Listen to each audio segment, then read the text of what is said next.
Assalamualaikum warahmatullahi wabarakatuh. Saya Febi Eka Wahyuni dengan NIM 12208193101. Berikut adalah video pembelajaran untuk pemenuhan tugas magang 1 UIN Sayyid Ali Rahmatullah Tulungagung.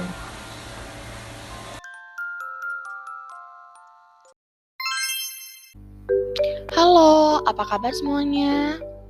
Masih semangat ya untuk belajar? Ya, selamat datang di channel Ibu.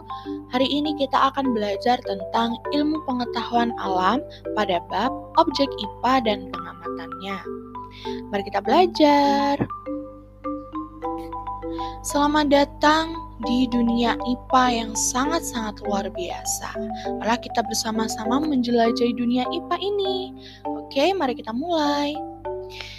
Ya, pada hari ini kita akan menjelaskan tentang 3 keterampilan proses penyelidikan IPA, mengetahui kegunaan mempelajari IPA, menjelaskan hubungan antara penyelidikan dan pengukuran, memahami alat ukur dan satuannya dalam satuan internasional, membedakan satuan baku dan satuan tidak baku, menghitung besaran turunan dan besaran pokok, dan membaca skala pada beberapa alat ukur. Yang pertama, apa sih yang ada di benakmu mendengar kata IPA? Ya, betul sekali. Jadi, IPA atau ilmu pengetahuan alam adalah suatu ilmu yang mempelajari tentang gejala alam dan proses kehidupan makhluk hidup di bumi. Dalam ilmu ini berkaitan dengan cara mencari tahu tentang alam secara sistematis. Lalu dalam belajar IPA pastinya ada manfaat atau kegunaannya ya.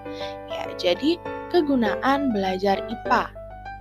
Sebenarnya ada lebih banyak lagi, tapi Ibu di sini berikan 4 poin, yaitu yang pertama meningkatkan kualitas hidup, lalu memahami berbagai hal di sekitar kita, menyelesaikan masalah, dan berpikir logis serta sistematis.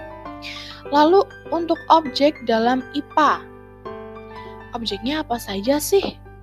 Nah, objek dalam IPA itu meliputi seluruh benda di alam, baik benda hidup dan tak hidup, dengan segala interaksinya. Nah, contohnya seperti apa nih? Yang pertama ada virus, lalu bumi atau planet-planet seperti Jupiter, Mars, gitu.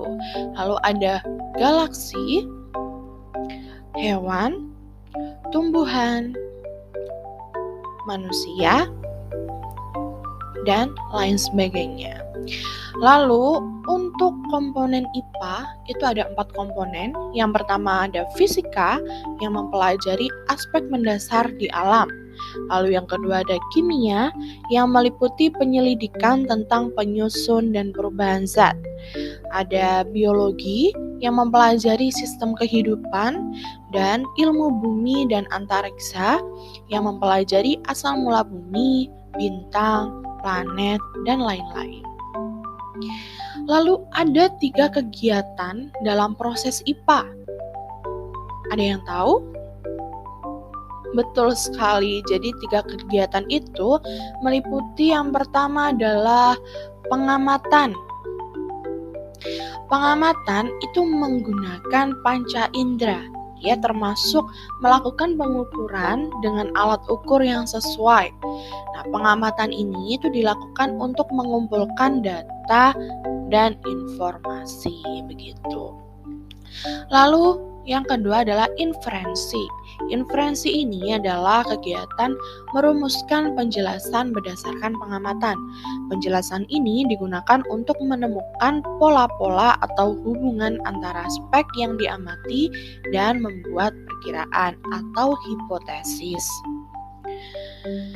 Yang ketiga adalah komunikasi atau mengkomunikasikan hasil penyelidikan baik lisan maupun tulisan. Nah, hal ini itu dikomunikasikan datanya yang disajikan dalam bentuk tabel, grafik, bagan, dan gambar yang relevan. Nah, itu tadi adalah 3 kegiatan dalam proses penyelidikan IPA. Lalu, apa sih hubungannya penyelidikan IPA dengan pengukuran? Ada yang tahu? Penyelidikan IPA itu kan tadi ada disebutkan ada pengamatan, di mana pengamatan itu menggunakan panca indera yang di sana ada mencari data. Nah, mencari data itu dapat digunakan berupa mengukur atau misalnya kita penyelidikan data, penyelidikan IPA tentang ciri-ciri makhluk hidup gitu ya. Misalnya seperti itu. Ciri-ciri makhluk hidup itu kan ada tinggi, ada berat, ada bernafas. Nah, untuk kita mengukur tinggi dan berat itu kan dibutuhkan yang namanya mengukur dengan alat ukur. Misalnya kita mengukur tinggi dengan pengukur tinggi atau meteran. Nah, kita kan melakukan pengukuran. Maka dari itu hubungan penyelidikan dengan pengukuran itu sangat erat untuk menghasilkan data yang valid gitu. Lalu kita masuk ke besaran dan satuan. Nah, pastinya kalian sudah tahu ya, tidak asing dengan besaran dan satuan ini. Nah, besaran adalah sesuatu yang digunakan untuk mendeskripsikan objek atau dapat diartikan sebagai sesuatu yang dapat diukur dan dapat dinyatakan dengan angka. Lalu untuk satuan, itu merupakan pembanding dalam suatu pengukuran. Nah, satuan ini dibedakan lagi menjadi 2, yaitu satuan baku dan satuan tidak baku. Satuan baku itu adalah satuan yang digunakan untuk melakukan pengukuran dengan hasil yang sama atau tetap untuk semua orang. Jadi dia itu patokannya adalah 1 gitu. Jadi semua orang kalau mengukur itu hasilnya ya tetap sama karena dia memakai alat ukur. Lalu untuk satuan tidak baku, itu satuan yang digunakan untuk melakukan pengukuran dengan hasil yang tidak sama untuk orang yang berlainan. Nah, karena dia tidak baku, dia tidak memakai alat ukur, makanya setiap orang yang mengukur itu akan mendapatkan hasil yang berbeda, tidak bisa sama 100%, tidak bisa. Yang pertama kita masuk ke besaran. Nah, besaran ini dibagi menjadi 2, yaitu besaran pokok dan besaran turunan. Besaran pokok itu berarti besar didefinisikan. Nah, ada 7 besaran pokok, yaitu panjang, massa, waktu, suhu, kuat arus listrik, intensitas cahaya, dan jumlah zat. Lalu untuk besaran turunan merupakan besaran yang satuannya diturunkan dari besaran-besaran pokok. Contohnya seperti luas, volume, kecepatan, percepatan, dan gaya. Lalu di sini Ibu tampilkan tabel dari besaran pokok di mana ada nama besarannya seperti tadi panjang dengan satuan meter, lambangnya M. Lalu untuk massa satuannya kilogram, lambangnya kilogram, kg gitu. Besaran waktu satuannya sekon atau detik, lambangnya S. Untuk suhu satuannya Kelvin bukan Celsius. Ini masih banyak yang salah ya. Dipikir yang terlalu terkenal kan Celsius itu jadi satuannya Celsius. Tidak. Jadi suhu itu satuannya adalah Kelvin, di mana lambangnya ada K. Lalu kuat arus listrik satuannya ampere, lambangnya A. Intensitas cahaya satuannya candela dengan lambang CD. Dan jumlah zat satuannya mol, lambangnya mol. Gitu. Sudah paham semuanya ya? Lalu kita beralih ke besaran turunan, di mana besarannya berupa luas, volume, kecepatan, percepatan, gaya, dan lain-lain. Nah, untuk luas satuannya adalah meter persegi, di mana lambangnya adalah M². Untuk volume itu adalah satuannya meter kubik, di mana lambangnya adalah meter pangkat 3 atau biasa disebut meter kubik gitu, sama saja. Lalu untuk kecepatan satuannya adalah meter per sekon dan lambangnya M per S. Lalu untuk percepatan satuannya adalah meter per sekon kuadrat. Untuk lambangnya M per S kuadrat dan gaya satuannya Newton, lambangnya N besar. Nah, untuk pengukuran baku dan tidak baku itu sama seperti satuan baku dan tidak baku. Nah, satuan baku dan tidak baku itu kan dibedakan berdasarkan satuannya. Nah, seperti catatan itu, pengukuran baku dan tidak baku dibedakan oleh satuannya. Jadi ada satuan baku dan satuan tidak baku. Satuan baku meliputi seperti besaran pokok tadi. Jadi ada meter, ampere, sekon, sentimeter, dan yang lain-lain. Lalu pada satuan tidak baku itu ada jengkal, di mana jengkal itu seperti gambar tangan itu kita mengukur panjang suatu benda ya menggunakan ujung ibu jari sampai ujung kelingking. Jadi itu satu jengkal atau kilan. Untuk depa itu ada seperti animasi cewek itu. Jadi dia dua tangan direntangkan dan itu satu depa. Dan hasta itu adalah dari ujung siku ke ujung ibu jari. Konversi satuan. Nah, ini pastinya kalian tidak asing ya dengan konversi satuan, di mana kalian mengubah dari satuan misalnya kilometer ke meter, kilogram ke gram gitu. Mengubah nilai besaran dari satuan ke satuan yang lain. Nah, sebenarnya Ibu ini ada satu singkatan ya mempermudah kalian untuk mengingat konversi satuan.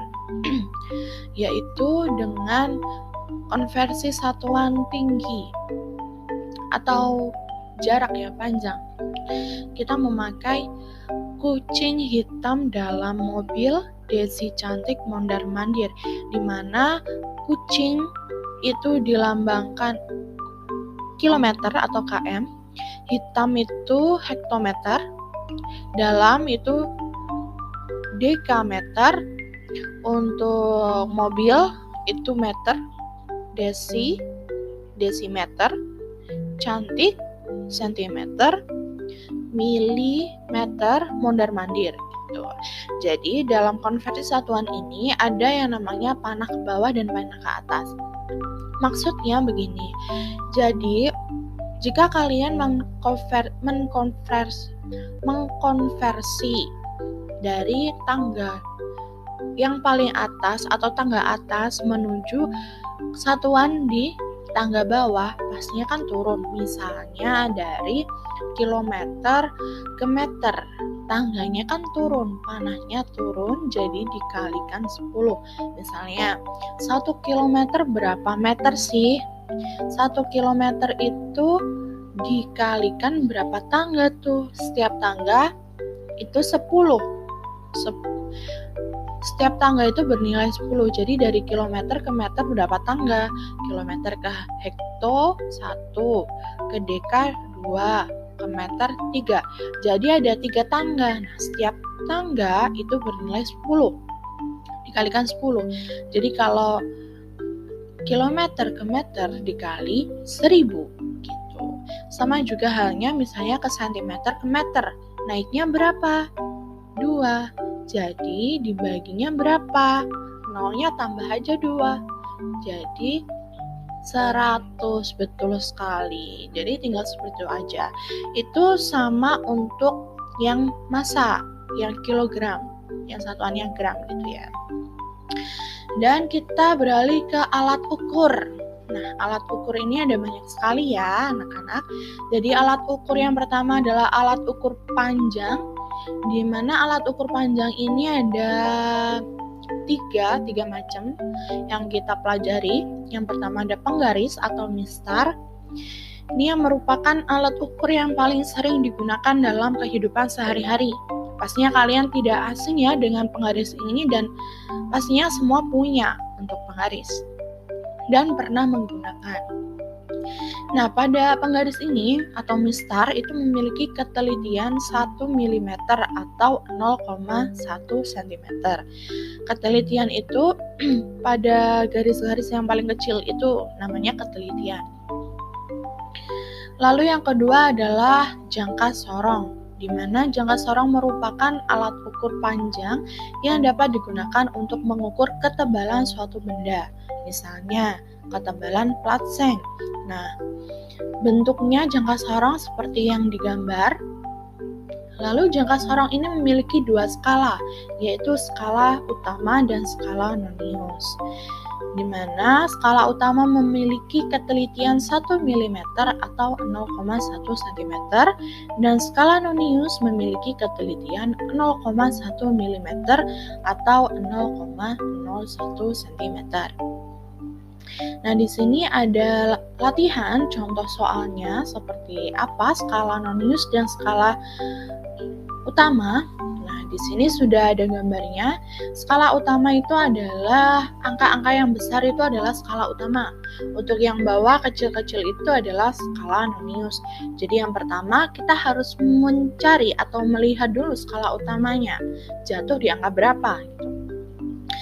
Pada skala utama, setelah angka 2 terdapat tanda merah atau skalanya diberi merah, tanda merah. Nah, kita lihat dulu skala nonius itu jatuhnya di skala utama keberapa gitu. Nah, di situ dia jatuhnya kan setelah skala utama kedua lebih 1. Jadi pada skala utama ketelitiannya 1 mm, jadi 2,1 dikali 2,1 cm dijadikan milimeter gitu. Kan 21 mm karena ketelitiannya 1 dikali 1. Jadi skala utama kita dapat hasil 21 mm. Untuk skala nonius di bawah kita lihat di mana skala yang terbentuk garis lurus itu jatuh di angka berapa.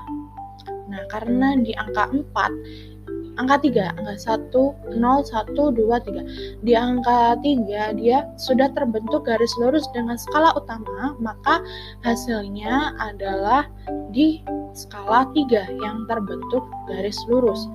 Jadi karena skala jatuhnya di skala nonius 3, lalu kita kalikan ketelitian dengan ketelitian yaitu 0,1 mm, hasilnya 0,3 mm. Untuk hasil perhitungan tinggal kalian tambahkan saja, yaitu skala utama ditambah dengan skala nonius yaitu skala utama 21 mm ditambah skala noniusnya 0,3 mm sama dengan 21,3 mm gitu. Untuk yang ketiga ada mikrometer sekrup. Ini alatnya hampir sama tapi berbeda ya dengan jangka sorong. Bentuknya ada bentuk U-nya atau tapak kuda. Di mana mikrometer sekrup merupakan alat ukur panjang yang dapat digunakan untuk mengukur benda-benda yang lebih kecil dan tipis. Sebenarnya fungsinya sama dengan jangka sorong. Namun mikrometer sekrup ini lebih dapat mengukur benda yang lebih kecil dari jangka sorong. Nah, jadi mikrometer sekrup ini juga sama memiliki dua skala, yaitu skala utama dan nonius, namun ketelitiannya berbeda. Ketelitiannya lebih kecil lagi. Pada skala utama memiliki ketelitian 0,1 mm, lalu untuk skala nonius memiliki ketelitian 0,01 mm. Ini adalah contoh soalnya, jadi bentuknya seperti ini, mikrometer sekrup. Yang pertama kita lihat lagi-lagi adalah skala utama. Skala utama di mana skala angka yang mendatar. Nah, itu kita lihat dahulu, dia sampai angka berapa yang terakhir. Karena yang terakhir angka 4, maka skala utamanya 4 mm. Untuk skala Nonius, untuk yang vertikal, yang berdiri itu, dia lagi-lagi dia itu dilihatnya di mana skala yang terbentuk garis lurus dengan skala utama itu jatuhnya di mana. Karena dia jatuhnya di 30, angka 30, karena terbentuk garis lurus dengan skala utama, maka kita tulis skala Noniusnya 30 dikalikan dengan ketelitiannya. Ketelitian skala Nonius kan tadi 0,01 mm. Maka dari itu dikalikan saja skala Nonius tadi 30, dapatnya dikalikan ketelitian 0,01 dapat hasilnya 0,3 mm. Nah, untuk hasil perhitungannya kalian tinggal tambahkan saja sama seperti jangka sorong, yaitu 4 ditambahkan dengan 0,3 hasilnya 4,3 mm gitu. Yang kedua adalah alat ukur massa, di mana alat ukur massa ini adalah timbangan yang sering muncul di IPA atau penyelidikan IPA itu adalah neraca Ohaus. Ada juga neraca digital gitu. Tapi kita belajar tentang neraca Ohaus. Neraca Ohaus itu gambarnya seperti di sana. Ya, ada pemberatnya atau anting, tombol kalibrasi, garis kesetimbangan, lalu ada lengan neraca, lalu ada tempat beban. Nah, neraca Ohaus ini memiliki 3 bagian lengan yang terdiri dari lengan depan dengan skala 0, 1, 2, 3, 4, sampai 10 gram. Dengan lengan tengah skala 0, 100, 200, 500 gram. Untuk lengan belakang dengan skala 10, 20, sampai 100 gram. Cara menghitungnya adalah seperti ini, karena dia ada 3 lengan. Mari kita hitung setiap lengannya. Nah, dalam lengan itu sebenarnya ada antingnya. Jadi posisi anting depan. Maaf itu ibu salah ya. Bukan lengan tapi anting. Jadi pada anting depan atau di lengan depan itu kan ada yang segitiga itu panah, itu adalah anting sebenarnya. Nah, pada posisinya itu jatuhnya di berapa? Pada yang lengan depan itu antingnya jatuh di angka 5,8 gram. Lalu untuk posisi lengan tengah itu antingnya jatuh di 40 gram. Lalu yang lengan belakang antingnya jatuh di 300 gram. Lalu hasil perhitungannya tinggal ditambah saja, yaitu mendapatkan hasil 345,8 gram. Yang ketiga adalah alat ukur waktu. Nah, pastinya kalian sudah tidak asing sekali dengan alat ukur waktu ini, meliputi jam. Lalu ada yang namanya kompas. Nah, kenapa kita butuh kompas sebagai alat ukur waktu? Alat kompas ini itu dapat digunakan sebagai mengukur sholat. Jika kita di hutan atau di alam yang tidak tahu sekarang jam berapa, nggak ada azan, mau sholat gitu ya, kita dapat melihat dari arah matahari dengan kompas gitu. Lalu ada yang namanya stopwatch untuk mengukur waktu.